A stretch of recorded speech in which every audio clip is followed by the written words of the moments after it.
Усім привіт! Я вітаю вас на моєму каналі, і сьогодні буде досить інтимне відео, тому що воно буде про моїх улюблених письменників. Це ті люди, які мене надихають і які змушують мене рухатись вперед. І сьогодні я поговорю з вами про сучасних українських письменників. Не буду довго тягнути, розпочинаємо. У мене є багато улюблених письменників. Сучасних українських письменників є набагато більше, ніж 5, але ось я люблю передковувати все, і я зробила власну підбірку. На першому місці це Оксана Забужко, яка є найвідомішою українською письменницею. В своїх творах піднімає гендерні питання. Оксана Забужко відома в усьому світі, її твори перекладені на більше ніж 10 мов світу. Книга, яка стала відома за кордоном, це польові дослідження українського сексу. І, власне, цю книгу я раджу усім прочитати. Музей покинутих секретів. Я думаю, усім сподобається. Щиро, я ще не читала цієї книги, і мені трохи соромно, але як тільки повернуся до Львова, я планую собі придбати цю книгу і прочитати. Наступний український письменник – це буде Іван Байдак. Ось у мене тут дві його книги. Ми з сестрою ділимо книги до двох. І, власне, це дві книги Івана Байдака. Одна книга, назва тут не потрібна. Тут більше зібрана просто проза Івана Байдака. А тут книга, одна з найновіших книг Івана Байдака «Тіні наших побачень». Це взагалі книга, це психологічний такий твір. І взагалі вся творчість Байдака на цьому концентрується. Він молодий український письменник, журналіст, перекладач. Іван Байдак для мене близький, оскільки він також зі Львова. Це саме той приклад письменників, які виводяться з просторів інтернету, і зараз, власне, його книги друкуються. Починав він саме в інтернеті. І книги, які я раджу прочитати, це, звісно, ці дві, які я маю, але також я раджу вам прочитати його книгу «Особисто я, особисто тобі». Я вирішила прочитати для вас один вірш з тих, що є в цій книзі. Назва тут не потрібна, в цій збірці. Жінка, про яку ти говориш в минулому часі. Тільки уявити. Скоро ти говоритимеш про неї в минулому часі. Згадуватимеш, як мимовільну слабкість та непритомну залежність. Скоро вечір цей загорнеться споменом у її волоссі та загубиться у глухій пам'яті старих стін. І її не стане, і її не буде. Ти сам цього захочеш.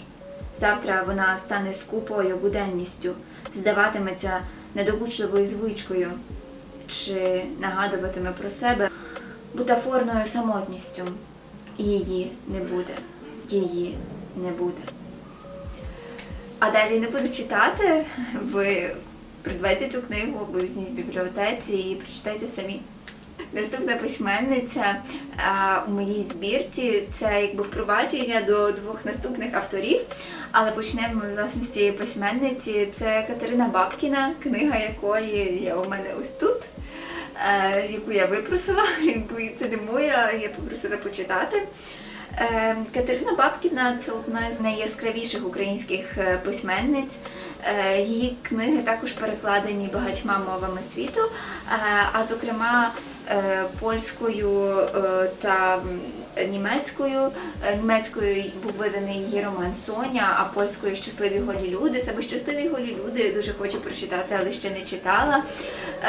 Власне, Катерина Бабкіна народилася в російськомовній сім'ї, але вона чудово володіє українською. Подивіться з нею інтерв'ю, де вона розповідає про те, як вона відкрила для себе українську літературу.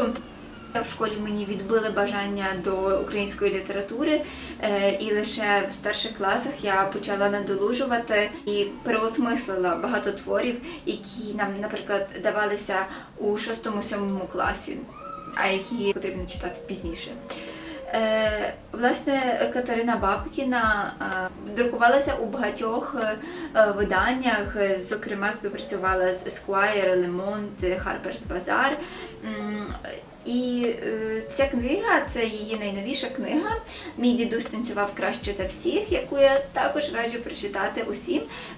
Книга Бабкіної і взагалі творчість Бабкіної, вона переповнена такою якоюсь любов'ю, щастям, коли якось погано, взагалі, коли погано, я читаю поезію. І вам також раджу, коли погано, просто візьміть книгу і читайте. Обов'язково прочитайте Катерину Бабкіну. Її також книги війшли у шкільну програму. Цю книгу «Мій дідусь танцював краще за всіх» я раджу вам прочитати, ну а також «Щасливі голі люди».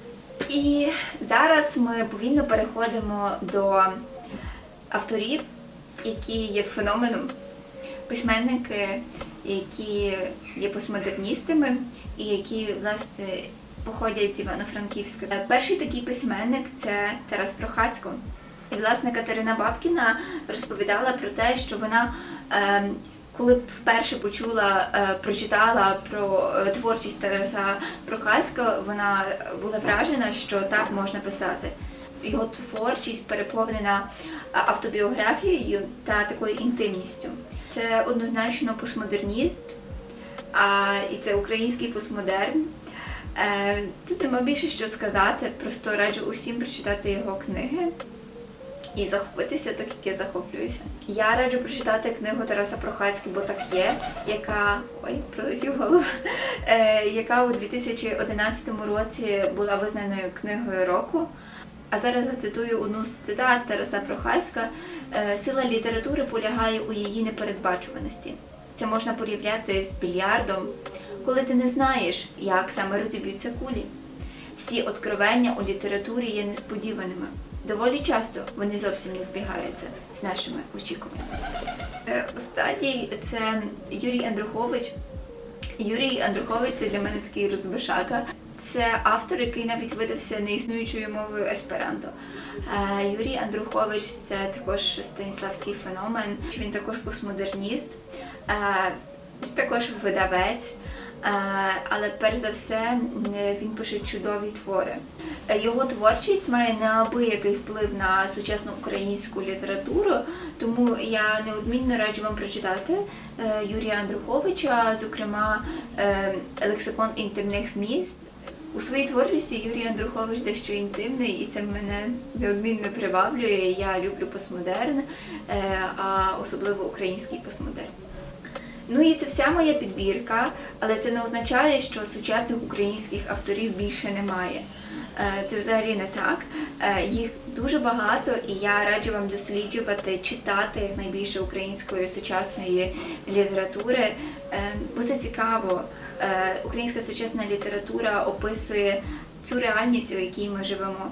Я сюди не додала ще таких відомих авторів, як Іздрик, Жадан, Любко Дереш. Їх є набагато більше, але зібрала тих, які є близькі для мене. Я люблю цих авторів і раджу вам їх читати. А на сьогодні це все. Я дякую вам за перегляд. Якнайбільше читайте і до нових зустрічей. Па-па!